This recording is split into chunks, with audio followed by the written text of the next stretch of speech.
There was a time when Gekko Moria was considered the weakest of the 7 warlords. Some even joked that a stray dog on the street could push him around. But here's the thing no one talks about. Kaido, the strongest creature in the world, knew better than anyone that Moria was one of the few who could truly go toe-to-toe with him. 24 years ago, on the day Gold Roger was executed in East Blue, the world's greatest powers gathered to witness the fall of a pirate king. And among the crowd was a younger Moria. Back then, he was fearless, ripped, battle-hardened, with muscles like coiled steel. But everything changed when he arrived in Wano and challenged Kaido. Their clash lasted for days. Blow for blow. Neither side yielding. But Kaido held a massive advantage. Under his command were elites like King, Queen, and even a user of the violent Hanifia devil fruit. Moria?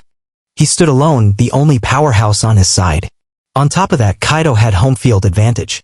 And when the dust finally settled, Moria's entire crew, the Moonlight Pirates, were annihilated. Everyone he trusted, dead. Moria, broken and alone, was the only one left alive. News of his crushing defeat spread like wildfire across the seas. But strangely enough, the 5 elders still offered him a seat among the 7 warlords. That decision proved one thing. Moria's strength in his prime was no joke. Still, something inside him shattered after that day. He lost his will. He lost his fire. And deep down, he started to believe that survival only comes through loss. That belief twisted into obsession. He dreamed of building an empire of the undead zombie soldiers who would never die, never betray, and who, one day, might give him a second shot at Kaido. But that dream slowly turned into self-destruction.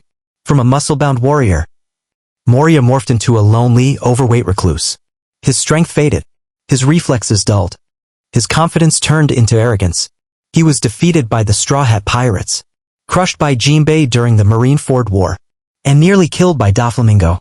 A man who once stood eye-to-eye with a Yonko. Now even rookies could push him around. But there's one thing about Moria that never changed, his heart. He may have failed.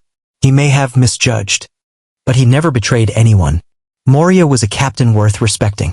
Because when he found out Absalom was in danger, he didn't hesitate. He stormed into Blackbeard's fortress alone, fully knowing he'd probably never make it out. That kind of loyalty, that kind of courage, is something no other warlord ever showed.